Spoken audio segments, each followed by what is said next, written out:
सदा सर्वदा योग तुझा घडावा, तुझे कारणी देह माझा पडावा. उपेक्षू नको गुणवंता अनंता, रघुनायका मागणे हेची आता. हनुमंतांची कुळवल्ली राममंडपावेला गेली, श्रीराम भक्तीने फळली. रामदास बोले या नामे, शुका सारिखे पूर्ण वैराग्य ज्याचे. वसिष्ठा परिज्ञान योगेश्वराचे, कवी वाल्मिका सारिखा मान्य ऐसा. नमस्कार माझा सद्गुरु रामदासा, जयाचा जगी जन्म नामार्थ झाला. जयाने सदा वासनामात केला, जयाच्या मुखी सर्वदा नाम कीर्ती. नमस्कार त्या ब्रह्मचैतन्य मूर्ती, नेत्राने गुरुराजमूर्ती. आपुली मी जे धवा पाहिली, तू विष्णू शिव तूच दैवत मला तू तात तू माऊली.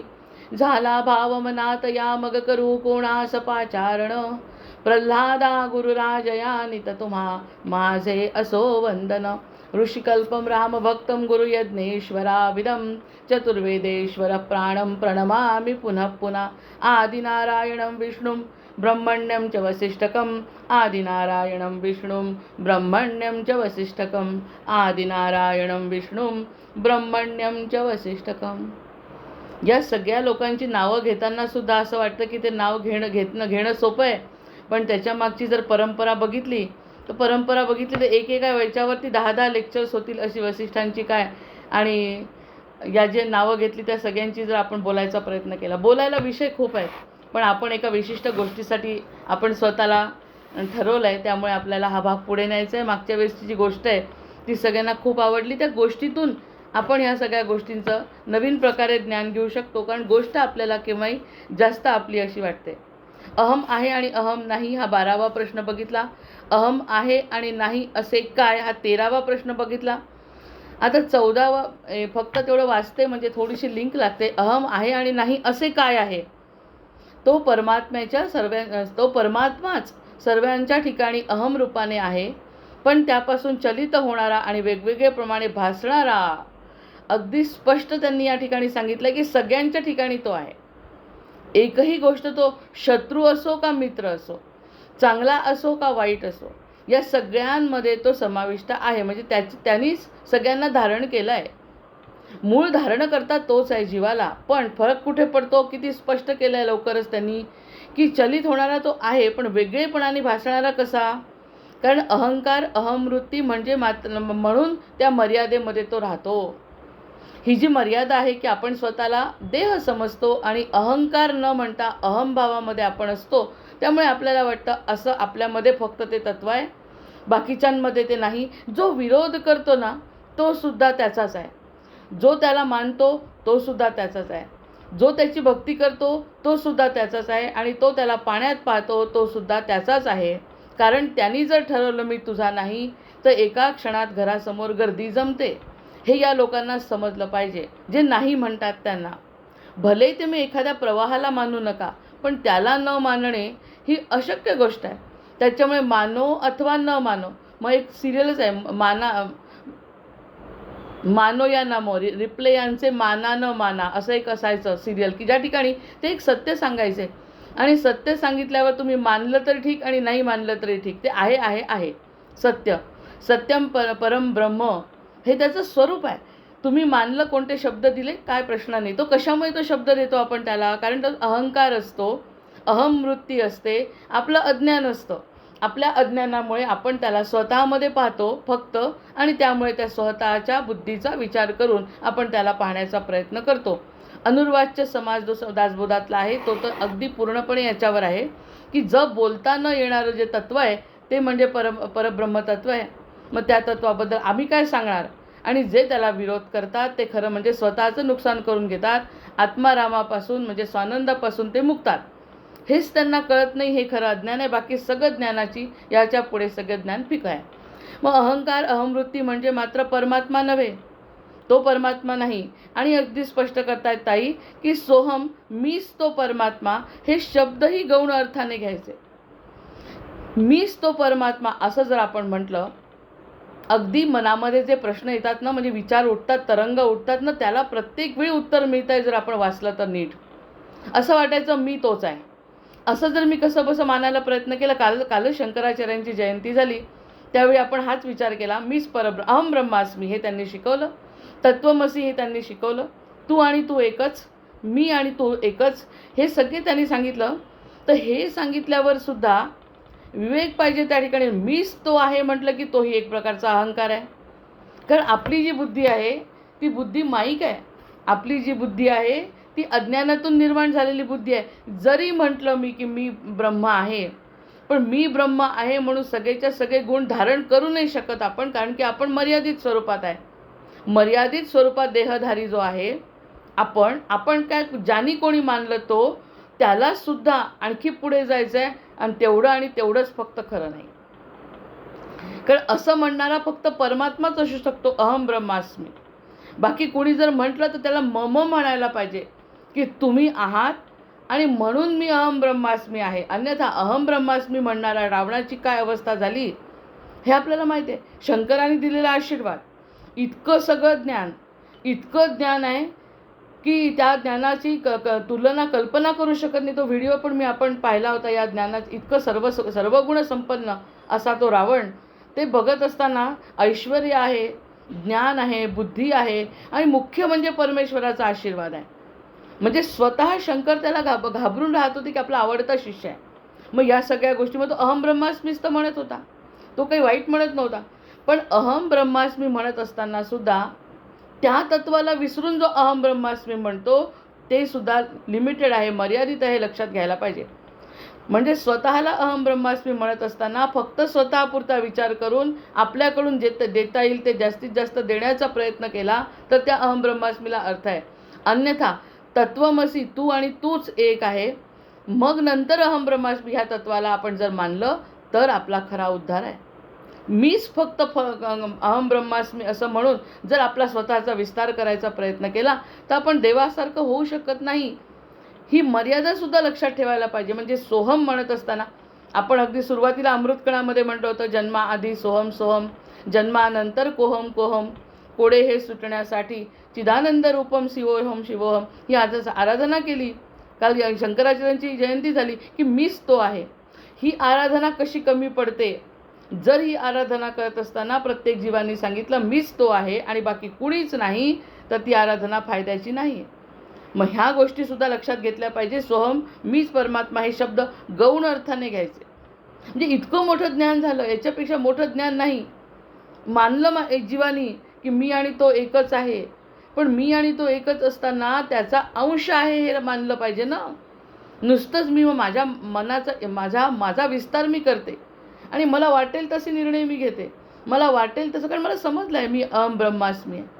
मग हे जर कळल्यावरती, जसं मागे एकदा सांगितलं होतं की मी ब्रह्म तू ब्रह्म हे मानलं, तर समोर येणारा जर बैल असेल आणि हा इकडून जात असेल तर त्यांनी का मनात म्हणावं अहम ब्रह्मास्मी आणि तू पण ब्रह्मच, मी ब्रह्म तूही ब्रह्म.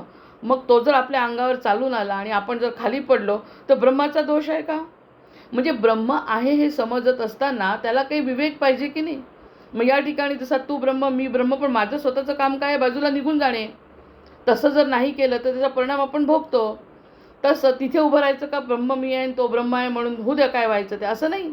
कर्तव्य आहे. म्हणजे या ठिकाणी दोन भाग सांगितले, कर्तव्य करणं आवश्यक आहे, त्याबरोबर तो मोठा आहे हे मानणं आवश्यक आहे, आणि तो मोठा आहे त्याचा अंश आहे हे मानणं आवश्यक आहे. तर अहम ब्रह्मास्मीला अर्थ. आधी मुळात अहम ब्रह्मास्मी हे मानतच नाही कोणी.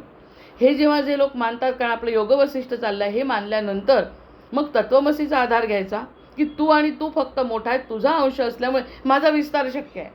आता माझा अपरिमित विस्तार होऊ शकतो, कारण की तुझा मी आहे, मी तुझा आहे, हा अपरिमित विस्तार मी करू शकते, पण तुझ्या आधाराने करू शकते, अन्यथा मी काहीच करू शकत नाही. सत्ता नाही माझ्याजवळ तेवढी. प्रत्यक्षात मी तू आहे, मी ब्रह्म आहे, पण तुझ्या इतकी सत्ता माझी नाही. म्हणून त्या अर्थाने हा अर्थ गौण आहे. म्हणजे चांगल्याच चांगल्याकडे जात असताना त्यात सुद्धा गौण आहे. गोपीगीत त्याला अतिशय उत्तम असा पर्याय आहे. म्हणजे वाचन जर गोपीगीताचं केलं तर पुढचं आहे ना गोपीगीत, आता हे त्याच्याही आधीचं सांगतायत, त्याच्यामुळे हे कसं सारासारखं सांगतायत आणि पुढे अलंकार केलेले आहेत. त्या अलंकारामधून आपल्याला सोन्याचा जो आनंद मिळतो तो मूळ सोन्यामध्ये जे ज्ञानाचा धारण करतात त्यांनाच मिळतो. अन्यथा अलंकार घालण्याचीच सगळ्यांना आवड असते. म्हणून पुढे गीता, त्याच्यानंतर गोपीगीत, हे सगळं जर आपण ऐकलं भागवत, तर मग त्या भागवतातून सुद्धा तो आनंद घेऊ शकतो. म्हणजे त्यांनी म्हटलं आहे की हे सगळं ज्ञान आहे, पण आनंद 18 पुराणं झाली आहेत. 18 पुराणं झाल्यानंतर व्यासांना जर त्रास झाला, मानसिक तळमळ झाली, मग त्यांनी भागवत लिहिलं. मग त्या भागवतामध्ये भक्ती जेव्हा निर्माण झाली, म्हणजे ज्ञान होतं स्वतःचं की मी ब्रह्म आहे, पण भक्ती जेव्हा निर्माण झाली तेव्हा श्रीकृष्ण भेटलेले आहे. आणि श्रीकृष्ण म्हणजे आपल्या आतमध्ये असलेलं तत्त्व आहे हे नंतर समजलं. पण नुसत्या आत्मतत्वाचा जर मी विस्तार करायचं ठरवलं तर ते चुकीचं आहे, ते गौण आहे. हे वेगवेगळ्या उदाहरणावरून आपण लक्षात घेऊ शकतो. आपण मोठंच आहोत, पण त्यालाही मर्यादा आहेत, कारण आपण त्याचा अंश आहोत. कशाचा तरी अंश आपण असणे म्हणजे अंशी वेगळा आहे ना. मग त्या वेगळ्याला विसरून जर आपण आपला अंशाचा विस्तार करायचा ठरवला तर ते शक्य नाही आहे. ते शक्य नाही. आता कुटुंब व्यवस्थेमध्ये तेच घडत आहे.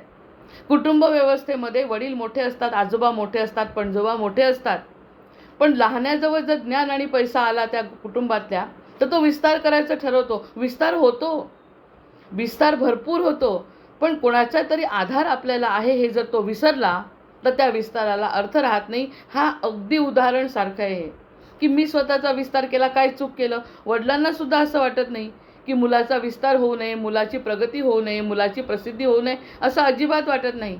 पण ती प्रगती होत असताना जर तो वडिलांना विसरला, जर तो मोठ्यांना विसरला, तर त्याचे परिणाम जरी त्याला वाटत नसले तरी भयंकर परिणाम पिढीवरती होतात. म्हणून गौण मानलं पाहिजे.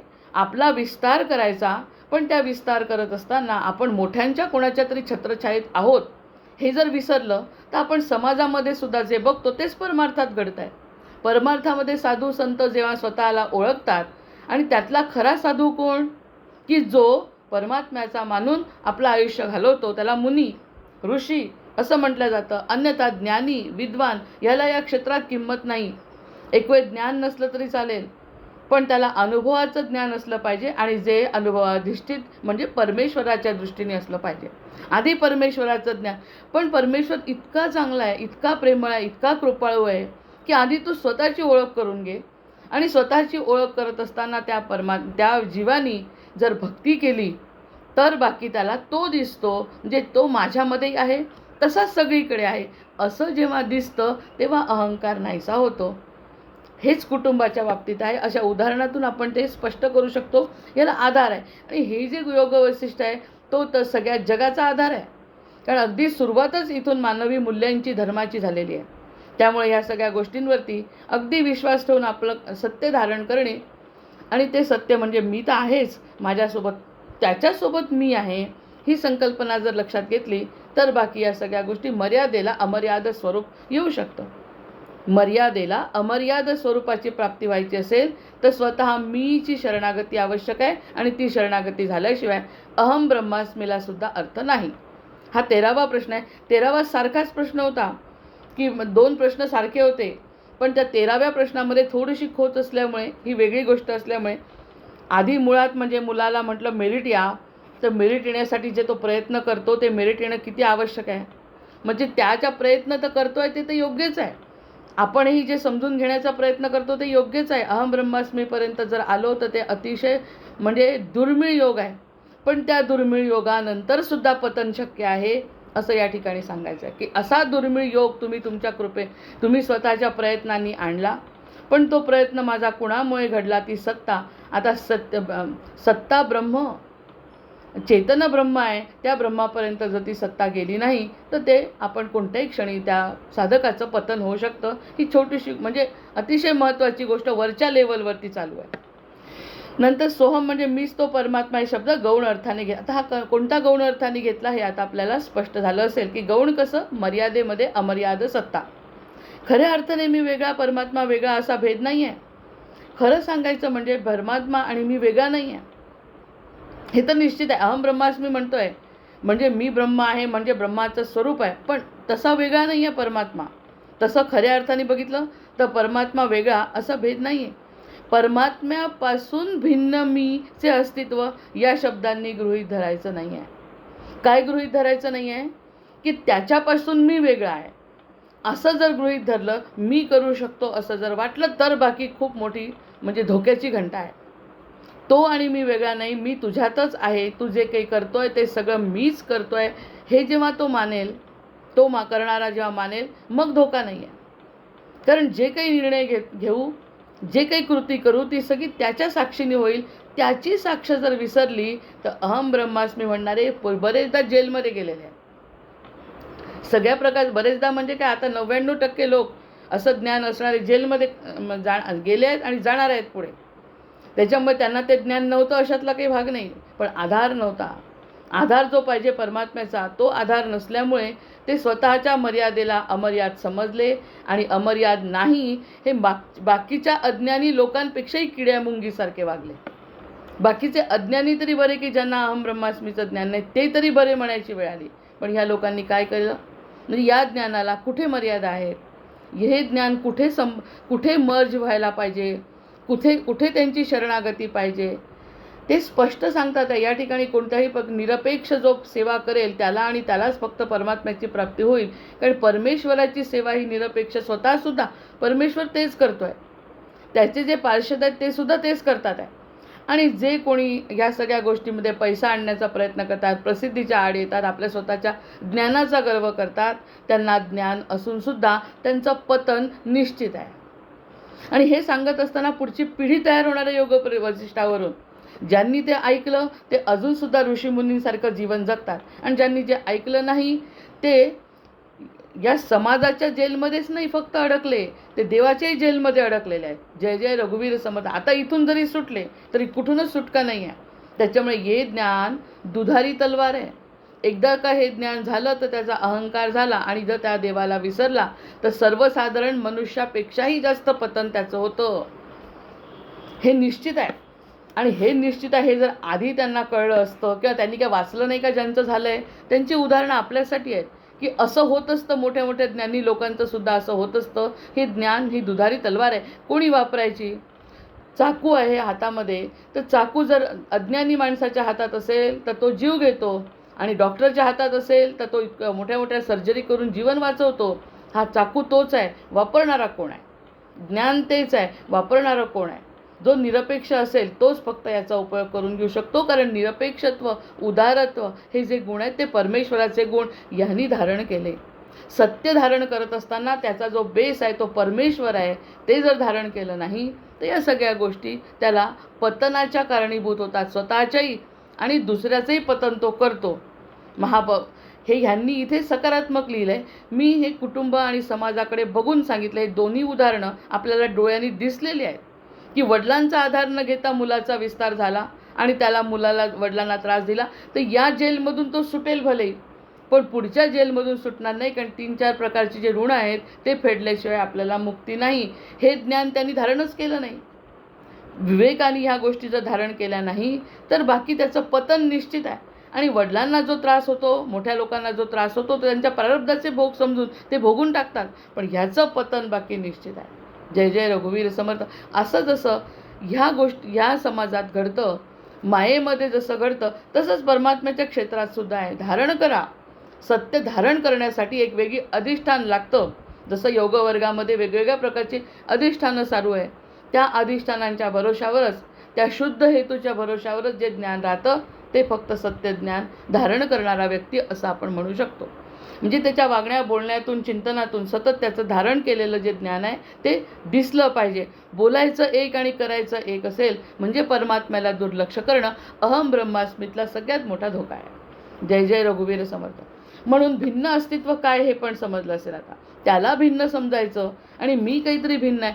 अर्ज टू पूर्णपणे शरण जाणं, इंग्लिशमध्ये त्याला अर्ज टू मर्ज म्हणतात. माझी इच्छा आहे त्याच्यात मर्ज होण्याची. का इच्छा आहे? कारण मला कोणाचं तरी भलं करायचं आहे, कारण मला काहीतरी परोपकार करायचं आहे आणि माझ्या जीवनाचं कल्याण मला करून घ्यायचं आहे. हे निश्चित मनामध्ये झाल्याशिवाय आपण त्या गोष्टीची शरणागती पत्करली नाही असंच म्हणावं लागेल.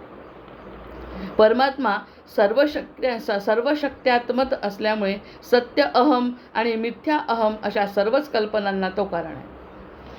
मी जर मिथ्या कल्पना केली तो सुद्धा त्याचाच कारण आहे. म्हणजे आत्ता मी सांगितलं जसं शत्रूच्या हृदयामध्ये सुद्धा परमात्मा आहे आणि मित्राच्या हृदयामध्ये सुद्धा परमात्मा आहे. कुणी मानला न मानला त्याचा वैयक्तिक प्रश्न आहे. जेव्हा मानेल तेव्हा तो मुक्त होईल. जोपर्यंत तो मानणार नाही तोपर्यंत पुन्हा पुन्हा पुन्हा या जन्माला येत राहील, कोणत्या ना कोणत्या जीवाच्या जन्मात येत राहील, भोगेल. आणि सुटण्याची व्यवस्था भगवंतांनी करून ठेवलेली आहे. कोणत्या योनीतून कसं सुटू हे त्याच्या त्याच्या लेवल होईल. पण आपण जर पुरुषार्थ केला, आता जर हे सगळे ग्रंथ हातात पडतात आहे, तर या संधीचा फायदा घेणं ही आपली जबाबदारी आहे. अन्यथा मिथ्या अहमही तोच आहे आणि सत्य अहमही तोच आहे. ते सगळं कोण आहे हे जर जाणल्यानंतर मग आपण जर शरण गेलो, तर मी कोण आहे आणि तो कोण आहे हे कळल्यानंतरची आपली जी वागणूक आहे, त्या वागणुकीमध्ये जमीन अस्मानचा म्हणण्यापेक्षा 90 डिग्रीचा फरक पडतो. मी कुणीच नाही असं जेव्हा जाणवतं, तेव्हा मी सर्वज्ञ आहे हे सुद्धा तो जाणवू शकतो. पण ती पात्रता करण्यासाठी पूर्ण शरणागती त्या उत्तम क्षेत्राची असली पाहिजे. हे सगळे लोक विसरतात. आपण विसरू नये यासाठी आपण चिंतन आणि मनन करत असतो. जे करायचं आहे ते त्याला स्मरून करायचं आहे. या सगळ्या गोष्टी जर घडल्या तर बाकी तो आणि मीचा संबंध जोडू शकतो. नाही तर आता जो गोंधळ झाला आहे ज्ञानामुळे, अति ज्ञानामुळे, अति पैशामुळे जो गोंधळ झाला आहे, तो गोंधळ निश्चित आहे. काय करायचं आहे पैसा, काय करायची आहे प्रसिद्धी हे कळतच नाही अज्ञानामुळे. काय करायचं आहे, काय सोबत नेणार आहे. त्यांना समजलं आहे आपण काहीतरी मोठं आहे, पण तरीसुद्धा एवढं समजूनसुद्धा त्याचा अप्लिकेशन ऑफ नॉलेज जर नसेल तर ह्या सगळ्या घटना घडतात. त्यापासून आपण सावध राहिलं पाहिजे असं कितीही जुन्या काळी सांगितलं आहे योग वसिष्ठ ग्रंथामध्ये. आता 14वा प्रश्न सुरू होत आहे आणि 14वा प्रश्न कोणता आहे? शेकडो प्रयत्नांनी काय प्राप्त आहे. शेकडो प्रयत्नांनी काय प्राप्त आहे? प्राप्त होऊनही काहीच प्राप्त झाले नाही असे काय आहे? जर प्रयत्नांनी प्राप्त होण्यासारखे नाही तर स्वस्थ बसण्यास काय हरकत आहे? आता याला योग म्हणू की काय म्हणू मला समजत नाही. आता सगळे आपले मोठे लोक आहेत, आपले ज्ञानी लोक आहेत आपल्यासमोर बसलेले, त्यामुळे त्यांना सांगते की एक मंकी गीता नावाची एक गीता आहे. 47 श्लोक आहेत. त्या श्लोकामध्ये मंकी ऋषींनी याचं अतिशय सुंदर वर्णन केलं आहे. त्याचा मराठी अनुवाद जर वाचला तर या पूर्ण 14व्या प्रश्नाचं उत्तर आपल्याला मिळतं आहे मंकी गीता नावाचं. 47 श्लोक आहेत त्याच्यामध्ये फक्त. त्या ठिकाणी थोडक्यात असं त्यांनी सांगितलं आहे की सर्वसाधारण मनुष्य आहे. सर्वसाधारण मनुष्य असल्यामुळे त्याला जगण्यासाठी काहीतरी खायला लागतं, म्हणून त्यांनी प्रयत्न केले काहीतरी मिळवण्यासाठी, उदरनिर्वाहाचं साधन मिळवण्याचा प्रयत्न त्यांनी केला. काही चूक नाही, जे आपण करतो. पण देव कसा आपल्याला आपल्याजवळ खेचतो हे सांगणारी ती गीता आहे. काकतालीय न्याय त्यांनी सांगितला आहे 47 श्लोकांमध्ये फक्त. आणि जो गीतेच्या आधीचा आहे त्याच्यामुळे त्यांचे काही शब्द वेगळे असतील, भगवंत जास्त स्पष्ट सांगतात. पण त्यांनी स्वतःचा अनुभव सांगणं ही किती मोठी गोष्ट आहे. म्हणजे एखादा भगवंताचं ऐकत असताना आपल्याला ते लागू पडत नाही, मग आपण एखाद्या अनुभवी व्यक्तीचं जेव्हा ऐकतो तेव्हा खूप पटतं.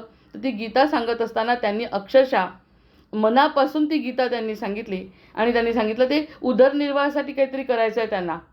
मग पैसा मिळवण्यासाठी त्यांनी कष्ट केले. एक छदामसुद्धा त्यांच्या हातात पडली नाही. मग त्यानंतर त्यांनी वडिलांचं जे काही थोडीफार शेती होती किंवा काही जमीन होती ती विकली आणि 2 बैल घेतले. हा न्याय आहे त्यांचा. 2 बैल विकत घेतले, तरणे अगदी छान पांढरे स्वच्छ बैल घेतले की आपण शेवटचा प्रयत्न करू, आता शेवटचा प्रयत्न करू. आणि छान 2 उंच धिप्पाड असे बैल घेतले. आता ही शेवटचा प्रयत्न आहे आपला. आतापर्यंतचे सगळे पैसे माझे वाया गेले, सगळे प्रयत्न माझे वाया गेले, आता बाकी. आणि देवाचा वगैरे विषय त्याच्या मनात नाही आहे. त्याला आपल्या जे खायला काय मिळेल हाच त्याचा प्रश्न आहे. मग त्यांनी 2 बैल विकत घेतले. आपल्यासारखा असता तर म्हटलं असतं किती छान, आता त्यांनी शेती करेल, नांगरेल, त्याला 2 वेळचं खायला मिळेल. ज्या दिवशी त्यांनी बैल घेतले त्या दिवशी तो घराच्या बाहेर पडला. आणि घराच्या बाहेर पडल्यावर समोरून एक उंट आला, जो त्या भागात नसतोच. जे तिथून जात होते त्या भागामध्ये उंट आला.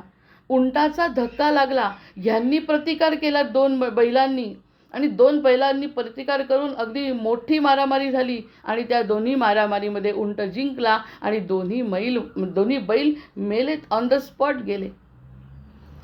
आता सांगा याच्यावरती किती धक्का बसला असेल त्या मुनींना, म्हणजे त्या माणसाला, की मी इतके प्रयत्न केले, सर्वसाधारण लोकांच्या घरी जाऊन काम करतो ते सुद्धा शक्य नाही मला खायला मिळत. आता मी जाऊन 2 बैल घेतले, पुरुषार्थ करू. मग पुरुषार्थ करत असताना मला आता मला काय करावं बरं मी आता याच्यावरती. त्यांनी 2 बैल घेतले, बैलसुद्धा मरून गेले त्याच दिवशी. मग त्यांना जो सिद्धांत समजला, म्हणजे त्यांनी तो विचार केला की त्यांनी नाराज नाही झाले. त्यांनी नाराज न होता त्या ठिकाणी उभं राहून काहीतरी चिंतन करायचा विचार केला जेव्हा, तेव्हा त्यांना समजलं या दोन्ही पूर्णपणे वेगळ्या घटना आहेत. बैलांचं मरणं आणि माझ्या नशिबात पैसा नसणं या पूर्णपणे वेगळ्या घटना आहेत. पण माझं एक दैव नावाची जी गोष्ट आहे ना, त्या दैवानी ते दोन्ही एकत्र आणल्या आहेत. जय जय रघुवीर समर्थ. माझं दैवातच पैसा नाही, तर बिचारे ते माझ्या जीवनात आले आणि त्यांनी माझ्यापासून सगळं हिरावलं. मग त्यांनी ती मंकी गीता की तुमच्या पुरुषार्थाला अर्थ नाही आहे. जर तुमच्या पुरुषार्थ करत असताना जर तुमचं दैव बलवत्तर नसेल, हा न्यायच आहे त्यांचा. पुढे जाऊन 47 श्लोकांचं वाचन चालू आहे. ते जर बोलतो म्हणलं तर मी सांगितलं ना, बोलता बोलता इतक्या गोष्टी बोलू शकतो. त्या 47 मध्ये त्यांनी इतकं स्पष्ट केलं. मग आपला विश्वास बसलो. मी तर म्हणलं आमच्या सगळ्यांसाठी तो लागू आहे. नुसतं मनन चिंतन नाही करायचं, ते बघून आपल्यामध्ये परिवर्तन झालं पाहिजे. ते म्हणाले पुरुषार्थ करून काही होत नाही. एक 5वा घटक असतो आपल्या जीवनात, जे म्हणजे दैव असतं. मग ह्या गोष्टी बरं, दैव असतं म्हणून चूप बसायचं का? हाच न्याय आहे तो. दैवात माझ्या नाही म्हणून चूप बसायचं का? नाही, प्रयत्न करत राहायचे. पण दैवानी फळ दिलं ते स्वीकारायचं. दैवानी जर दारिद्र्य दिलं ते स्वीकारायचं. दैवानी जर प्रसिद्धी दिली तरी स्वीकारायचं म्हणजेच आपण कुणाचं तरी आहोत हे जेव्हा जाणवतं, तर दारिद्र्यात सुद्धा सुदामाला जसे भगवंत भेटले तसंच श्रीमंताला सुद्धा भगवंत भेटतात, हा न्याय समजतो. म्हणजे दैवावरती आपण स्वतः नियंत्रण आणू शकतो स्वतःच्या, की दैवानी काही का घडेना. म्हणजे हा खरा पुरुषार्थ आहे. आपण जे कर्तव्य करतो त्या कर्तव्याला पुरुषार्थ म्हणण्यापेक्षा आपण जे दैवानी स्वीकारतो, म्हणजेच कर्मफल सोडा. मग पुढे जाऊन कृष्ण तेच म्हणतात, कर आणि कर्माची आसक्ती सोड. त्यापासून मिळणारं जे फळ आहे ना, त्याची आसक्ती जर सोडली तर तुला काहीतरी वेगळं मिळेल. मग हे वेगळं मिळणं मंकी मुनींनी जे सांगितलं तेच सांगितलं. मी तर दरिद्री आहे. दारिद्र्य हे माझं भाग्य आहे, माझं दुर्भाग्य आहे. दारिद्र्य हे माझं. सगळ्यांना मिळतं पण मला मिळत नाही. ठीक आहे, मी मानलं. तेच मी मानलं म्हणून ते संन्यासी झाले. मग त्यांनी संन्यास घेतला आणि संन्यास घेतल्यानंतर त्यांनी ही गीता लिहिली. आता याचा अर्थ काय झाला? सर्वसाधारण मनुष्य होते. सर्वसाधारण जगण्यासाठी त्यांना खायला पाहिजे होतं. तेही त्यांना जेव्हा मिळालं आणि हातचं हिसकूनच घेत होतं सगळं दैव, तेव्हा त्यांनी संन्यास घेतला आणि आपल्यासारख्यांसाठी ही गीता लिहून ठेवली. काही अर्थ नाही आहे. काहीही प्रयत्न करण्यात अर्थ नसतो. जर माझ्या नशिबात जे सुख नाही, जे तुला वाटतं ते घडतं, असं शक्य नाही आहे. हे माझं एक उदाहरण बैलांचं आणि गरिबीचं सोडा. आता अर्जुनाला इच्छा नव्हती स्वतः कर्तव्य करायची. त्यांनी सांगितलं कृष्णानी, तू फळाची आशा सोडून दे, पण तू युद्ध कर. म्हणजे यांना सुद्धा ज्यांनी जे जे प्रयत्न केले त्या प्रयत्नांना यश नाही आलं. इथे कृष्णाने यश दिलं आहे, इकडे यांना नाही दिलं आहे. परिणाम सारखाच आहे. यांना नाही दिलं तरी तो भगवंताकडेच आला, त्याला यश दिलं तरी तो भगवंताचा झाला. मग सुरुवातीला जे सांगितलं चूक आणि बरोबर काही का असेना, ते सगळे भगवंताचे रूप आहे. दारिद्र्य किंवा आपलं जे काही मिळतं आहे आपल्याला समृद्धी, ते सगळे भगवंताचे रूप आहे. रूप तेच आहे. दारिद्र्यात कधी भगवंत भेटेल, कधी समृद्धीत भेटेल, कधी ज्ञानात भेटेल, कधी अज्ञानात भेटेल. तो देवता एकच आहे. फक्त तुम्हाला ज्ञानातून मिळेल की अज्ञानातून मिळेल हे सांगते. हे जर कळलं तर वेगळा पुरुषार्थ घडतो. कोणता पुरुषार्थ घडतो? माझ्या स्वतःला मी न मानून त्याला मानणे, हा पुरुषार्थ माझ्याकडून घडतो. म्हणजे आलेलं जे फळ आहे समोर, त्या फळाला मी शरण मानते, स्वीकारते. ही मंकी गीता म्हणजे याच्याही आधीची गीता आहे. म्हणजे ह्या सगळ्या जुन्या काळातल्या संकल्पना, ज्या माणसाला अनुभव जसा आला तसं लिहू. आज जर मी माझा अनुभव लिहून ठेवला तर एखादा तरी घटकाला असं वाटेल, हो हा अनुभव आमचा होता, ह्यांनी लिहिला आहे म्हणजे तो माझ्याशी संबंधित आहे. म्हणजे भगवंताच्या तोंडून ऐकण्याही पेक्षा भगवंत काय सगळ्यांनाच सांगतो, सत्याबद्दल सांगतो, स्वतःबद्दल सांगतो, मी करतो असं म्हणतातच गीतेच्या बाबतीत. ते मी करणं केव्हा वाटतं? अज्ञानात वाटतं. प्रत्यक्षात तो खरंच तो आणि तो आहे. तो फक्त तो आहे. आणि तो न्याय कसा करतो? आपल्याला वाटतं तो न्याय नाही करत. आता या मुलांना जर वाटलं की मला खूप सुख मिळालं, समृद्धी मिळाली, 25 वर्ष माझा संसार उत्तम झाला, वडिलांची काय गरज आहे? मग त्याचं झालं आहे का? पुढे जाऊन त्याला काय भोगायचं आहे? 25 वर्षानंतर त्याला काय भोगायचं त्याला माहिती आहे? मग या द्रौपदी नाही म्हणते. द्रौपदीच्या समोर जेव्हा कुंती येते आणि जेव्हा त्यांना जेव्हा ती आशीर्वाद देते की तुला 5 नवरे मिळतील, तर ती म्हणते मला असं नको. तर कृष्ण समोर असतात त्यामुळे त्यांनी सांगितलं, द्रौपदी तुला आठवतंय मागच्या जन्मी तू काय केलं? मागच्या जन्मी तू शंकराला प्रसन्न केलं आहे. आणि शंकर आठवतं का? असा हसत हसत विचारतो कृष्ण तिला. मग कृष्ण असल्यामुळे ते सत्य उघड झालं. आपल्यासारख्यांनी ते मानलं असतं का 5 नवरे? तर तिने काय सांगितलं, तुला आठवतं, तुला धर्मवीर पाहिजे होता, तुला सुंदर पाहिजे होता, असे 5 प्रकार जसे जे पांडवांचं वर्णन आहे ते तुला पाहिजे होतं, हे तू शंकराला मागितलं होतं, आठवतं आहे का तुला? हसतात कृष्ण. कृष्ण हसल्यावरती विचार करते, अरे हो, मला असं कुठेतरी आत वाटतंय की मला सर्व गुण संपन्न पती पाहिजे. हे जर तुला आता आठवत आहे ना की तुला सर्व गुण संपन्न पती पाहिजे, ते एका व्यक्तीमध्ये असू नाही शकत ग. त्यामुळे तुला हे 5 विभागून मिळाले. हे तुला आता आठवलं का? आणि जेव्हा कृष्णांनी सांगितलं तेव्हा तिने ते स्वीकारलं. आता द्रौपदी आणि कृष्णाचा संबंध म्हणजे भक्त आणि भगवंत यांचा संबंध तसा आपला आहे का? आपण जर समोर आलं, असं जर एखादा प्रसंग आला आपल्यासमोर, तर आपण मानू का? आपण ते स्वीकारणार नाही. आम्हाला जर अशी विपरीत परिस्थिती आली, मला जर अशी काही त्यांच्यासारखी विपरीत परिस्थिती आली, जशी मंकी ऋषींना कशाची आली, दारिद्र्याची परिस्थिती आली, जशी द्रौपदीच्या समोर 5 पांडवांची आली. परिस्थिती वाईटच आहे, हिलाही स्वीकारणं कठीण आहे, कारण ती या देहामध्ये आहे. जेव्हा द्रौपदीच्या देहामध्ये असताना तिला ते स्वीकारणं कठीण गेलं, मग तसं ह्यांना दारिद्र्य स्वीकारणं कठीण गेलं. तसंच अर्जुनाला आपल्या लोकांना मारणं कठीण गेलं, पण तरीही सुद्धा कर्तव्य करायला लावलं. आता ह्या कर्तव्य करत असताना माझ्यासारखा विचार करतो, जो त्रयस्थपणे विचार करतो या सगळ्या गोष्टींचा, तेव्हा असं लक्षात आलं की द्रौपदीला सुद्धा भगवंतच मिळाले, अर्जुनाला सुद्धा भगवंतच मिळाले आणि मंकी ऋषींना सुद्धा भगवंतच मिळाले. मग काय साम्य आहे? कर्तव्य करणे साम्य आहे.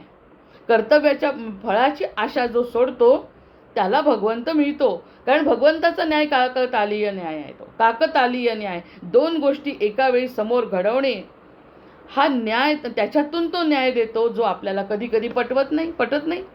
आपल्या समोर जी घटना घडते ती आपल्याला पटत नाही, जशी मंकी ऋषींना पटली नाही, जशी द्रौपदीला पटली नाही, जशी कृष्णाला पटली नाही, जशी अर्जुनाला पटली नाही, पण रामांना पटली. जय जय रघुवीर समर्थ. त्यांच्या समोर दुर्दैव आलं, समोर उभं ठाकलं, पण त्यांना पटली, कारण ते ज्ञान होतं त्यांचं. मग हे ज्ञान, मग त्यांनी म्हणावं की मी आत्माराम, मी राजाराम, मीच निर्गुण राम, हे त्यांनी म्हणावं. आपल्यासारख्यांनी जर म्हटलं मीच आत्माराम, मीच राजाराम आणि मीच निर्गुण राम, तर ते चुकीचं आहे, कारण तो न्याय या ठिकाणी बसत नाही. कारण ज्यांना स्वतःची जाणीव आहे तेच फक्त या गोष्टीचा वापर करू शकतात. मग हे 3 महत्त्वाची उदाहरणं आज एकत्र करून सांगितली की द्रौपदी, त्यानंतर कृष्ण, हे म्हणजे द्वापारातलं सांगितलं, आणि मंकी ऋषींचं आधीचं जे उदाहरण सांगितलं, त्यांनी किती कष्ट केले, त्या ठिकाणी देव समोर नाही, त्याच्यानंतर काहीच समोर नाही, पण त्यांना असं सांगितलं की असं करून माझं जीवन संपवणं हे माझा पुरुषार्थ नाही, हे त्यांना आतून जाणवलं. जसं श्रुती स्मृती पुराणातून एखाद्याची जर जागृती होते मानसिक अवस्थेची, तशी यांची जागृती झाली. नाही, माझा देह मला संपवायचा नाही, मला माझं जीवन वाया घालवायचं नाही. आणि जेव्हा त्यांनी संन्यास घेतला तेव्हा त्यांना परमशांती मिळाली. त्या 47 श्लोक ऐका, वाचा, आणि त्यांना कशी परमशांती मिळाली. आणि शेवटी त्यांनी सांगितलं की हे जेव्हा आपली आशा अपेक्षा सोडतो, आपलं कर्तव्य करत असताना कर्मफळाची चिंता आपण जेव्हा सोडतो, तेव्हा तुम्ही माझ्यासारखे परमशांती मिळवणारे साधक बनाल, हा आशीर्वाद मी तुम्हाला देतो. हे ऐकणाऱ्याला सुद्धा ती शांती मिळण्याची व्यवस्था मी करतो. जय जय रघुवीर समर्थ, असं मंकी ऋषींनी सांगून ठेवलं आहे. मग हे जेव्हा आपल्या समोर येतं तेव्हा बाकीच्या सगळ्या गोष्टी काय महत्त्वाच्या आहेत? मग असं जेव्हा चिंतन मनन होईल तेव्हा सगळ्या प्रकारचे उदाहरणं आपल्या आपल्या अनुभवाने जेव्हा सांगतो तेव्हा ते पटणारच आहे. ते न पटण्यासारखं कारण नाही, कारण पुढे जाऊन तर ते म्हणतात पटो किंवा न पटो, शेवटी होणार तेच आहे जे मला व्हायचं आहे. त्यामुळे तुम्ही स्वतः शरण जर आले तर तुम्हाला परमशांती मिळेल, हे माझं काही नाही. तुम्ही मला प्राप्त कराल, मी तुम्हाला प्राप्त करील. इतकी मोठी संधी तुमच्यासमोर असताना तुम्ही या छोट्या अहमचा विचार करू नका की मला वाटत होतं असं घडावं. अरे सगळे लोक 10-10 वर्ष मागे जातात. एखादी जीवनात अशी घटना घडते की 10 वर्ष त्यांना जीवन स्टॉप होऊन जातं. बिलकुल सचिन तेंडुलकर असो की अमिताभ बच्चन असो, हे तर म्हणजे उगीच नावं घेते आहे मी, कुणाच्याही जीवनामध्ये जे ठरवलं ते सगळं तसंच्या तसं होत नाही. मग त्या 10 वर्षामध्ये जी त्यांना प्राप्ती होते ती खरी प्राप्ती आहे, कारण त्यावेळी त्याला भगवंताचं स्वरूप स्पष्ट दिसतं की या समस्येमागे सुद्धा एक भगवंताची लीला आहे, आनंदामागे सुद्धा एक भगवंताची लीला आहे, दुःखाच्या मागे सुद्धा एक भगवंताची लीला आहे. कारण बघणारा जसा द्रौपदीने नाही म्हटलं की मला हे 5 पांडव नको, ताबडतोब हसत श्रीकृष्ण समोर आले. तो एपिसोड बघावा. हसत म्हणाले, द्रौपदी तुला आठवत नाही तू कोणतं प्रॉमिस केलं होतं मागच्या जन्मी. म्हणजे आपलं प्रारब्ध काय आहे मागचं आपल्याला माहिती नसतं, म्हणून आपण ती घटना आपल्या जीवनात ओढवत असतो आणि ती घटना आपोआप आलेली नसते. आपोआप काहीच होत नाही. जे आलं आहे त्याला स्वीकारणं हे फक्त आपल्या हातात आहे. आपण इतरांना सगळं मिळालं आणि मला मिळालं नाही, तर ते तू मागच्या जन्मात काहीतरी पेरलं म्हणून या सगळ्या गोष्टी उगवल्या आहेत. त्यामुळे त्याचा स्वीकार केल्यावर मी तुला दिसीन, कारण ती माझी लीला आहे, माझ्यासाठी केलेली भगवंताची लीला आहे. हा जो लीलाधर भगवंत जर आपल्याला कळला, मग हेच त्याचा अर्थ आहे. त्या मंकी गीतेमध्ये जे सांगितलं ते शेकडो प्रयत्नांनी काय प्राप्त आहे, शेकडो प्रयत्नांनी काय प्राप्य होऊन काही प्राप्त होत नाही असे काय. जर प्रयत्नांनी काही प्राप्त होण्यासारखे नाही तर स्वस्थ बसण्यात काय हरकत आहे. स्वस्थ बसण्यामध्ये आपल्याला काय हरकत आहे, आपण स्वस्थ बसून राहू तर काय हरकत आहे, असा जेव्हा प्रश्न विचारला. हे अजून कोणतीही घटना घडलेली नाही जीवनामध्ये कोणाच्याच, कारण हे राम कृष्ण अवताराच्या आधीच्या गोष्टी सांगतायत ना. मग तेव्हा जर आपण हे लक्षात ज्या ज्या लोकांनी लक्षात घेतलं ते तरले. ज्यांना रामावतारात समजलं त्यांचा धर्म बघून त्यांचं वागणं बघून समजलं. ते नाही समजलं तर कृष्णांनी स्वतः मुखाने येऊन सांगितलं, तेही नाही. ते त्याच्या आधीच्या या गोष्टी आहेत. त्याच्यामुळे ज्यांना हे पटतंय त्यांना कृष्णावतार समजला, त्यांना रामावतार समजला, त्यांना मत्स्यावतार समजला, सगळे अवतार समजले, कारण हे ज्ञान त्यांच्याजवळ आहे.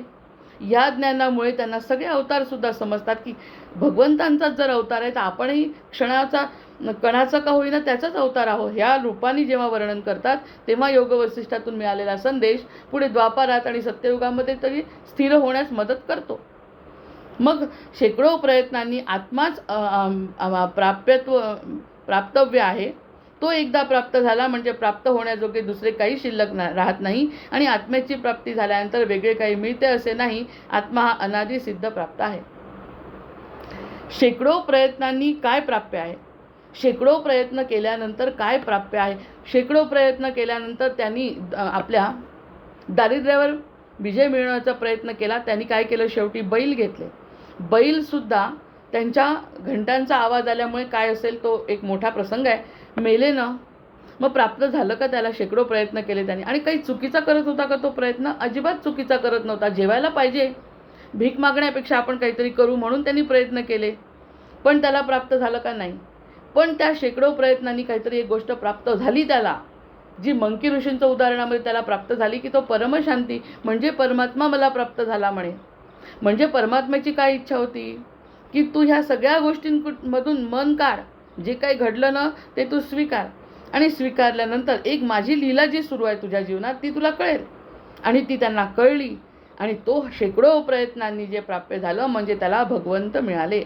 म्हणजे भगवंत कसे मिळाले त्यांनी हे पण सांगितलं आहे पुढे. मनोनिवृत्ती परमोपशांती सा तीर्थवर्या मणिकर्णिकाच. मणिकर्णिका घाटावर किंवा मनकर्णिका घाटाच्या वर जे समाधान मिळतं, गंगेच्या समोर ती शांती मला मिळाली, म्हणजे तोच विश्वनाथ आहे. बाकी सगळ्या गोष्टी माझ्यासाठी आवश्यक नव्हत्या आणि त्या माझ्या जीवनातून काढून नाही टाकले त्यांनी, ते माझ्या नशिबाचा भागच नाही आहे.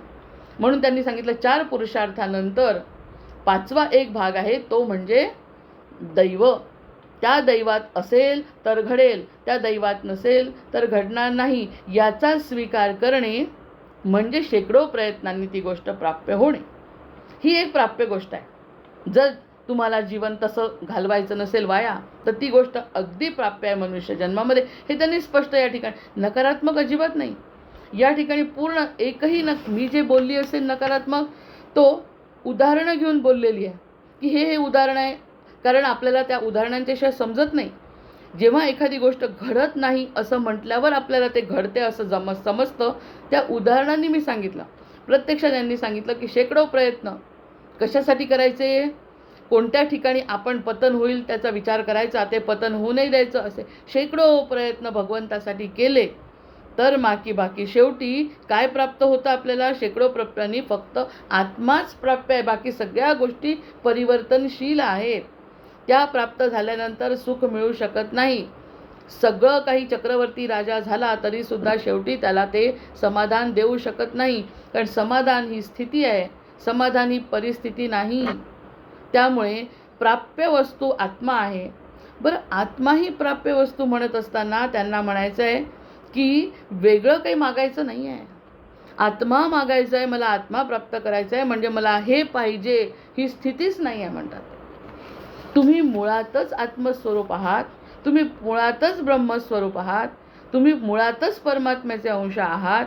हे तुम्ही जेव्हा स्वतःला सिद्ध कराल तेव्हा सगळ्या परिस्थितीकडे, सगळ्या प्रकृतीकडे, सगळ्या मायेकडे आपल्या स्थितीरूपाने बघू शकाल आणि त्याचा स्वीकार आनंदाने कराल की चला, भगवंताच्या लीलेचा मी एक भाग आहे.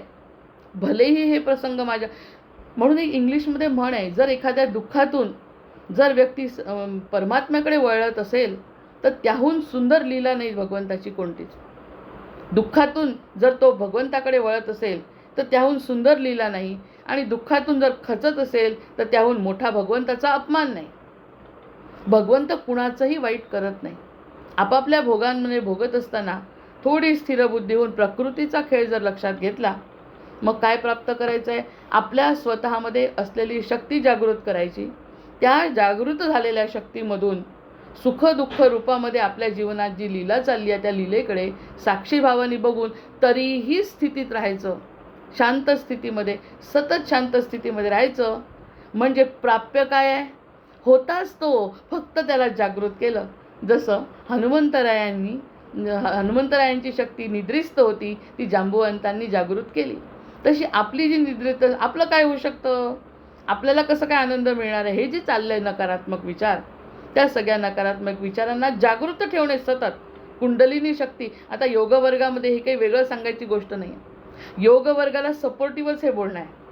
जे योग करतात त्यांची जर मनाची स्थिती चांगली असेल तर त्यांना योगाची स्थितीसुद्धा प्राप्त होऊ शकते. मग ही जी गोष्ट चालते तेव्हा हा माझा मानसिक योग आहे, तो त्यांचा शारीरिक तप आहे.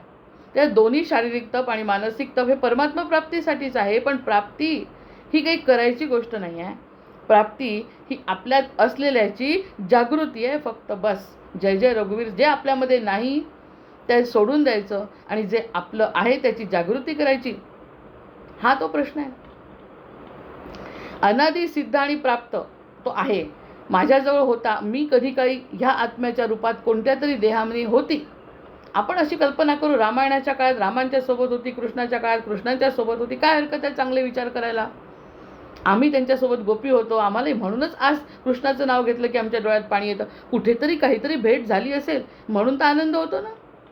प्रत्यक्षात जर कोणी कोणाला बघितलंच नसेल तर त्याच्या भेटीने आनंद कसा होईल? जर कोणी कोणाला बघितलंच नाही, त्याची तोंड ओळख सुद्धा नाही, कुठेतरी कोणीतरी काहीतरी चांगलं काम करत आहे, मला का आनंद होईल त्याच्याबद्दल? मला का त्याच्याबद्दल सुख वाटेल? का माझं हृदय त्याच्यासाठी तळमळेल? जरी मी आत्ता विसरली असली, कारण ह्या देहामध्ये आहे म्हणून, पण मी कधी ना कधी कृष्णांच्या पायाजवळ होते. कधी ना कधी रामचंद्रांनी मला आशीर्वाद दिला होता म्हणून तर मला रामाची तळमळ आहे. अन्यथा ही तळमळच लागली नसती.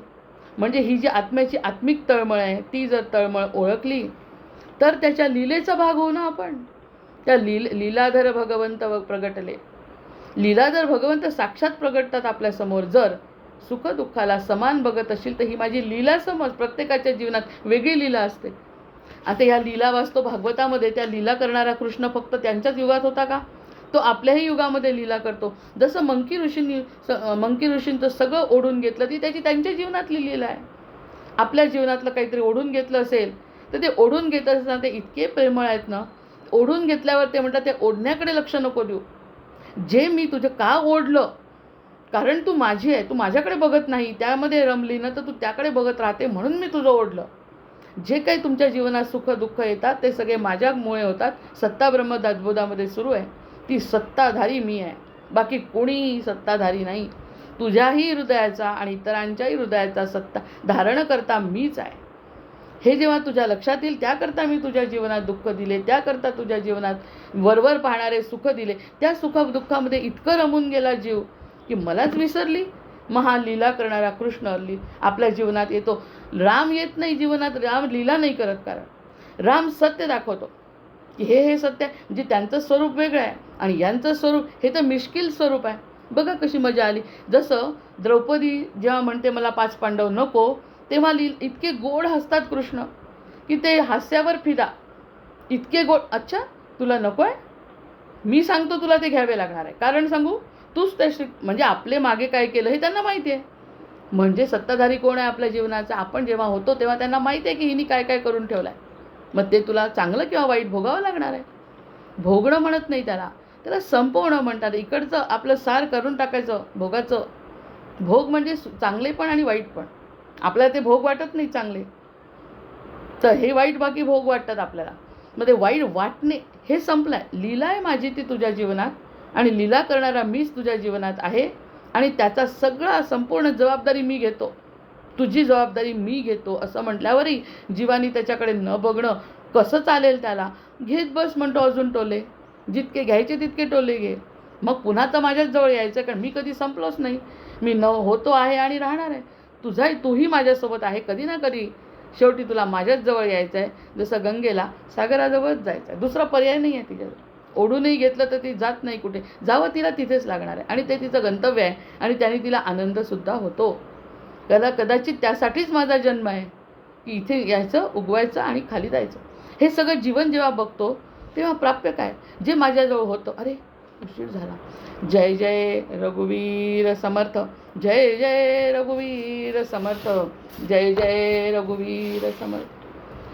भर्जनं भवबीजानामर्जनं सुखसंपदां तर्जनं यमदूतानां राम रामेति गर्जनम्. आवाहनं न जानामि तवार्चन पूजां चैव न जानामि. क्षम्यतां परमेश्वर, क्षम्यतां परमेश्वर, क्षम्यतां परमेश्वर. जय जय रघुवीर समर्थ.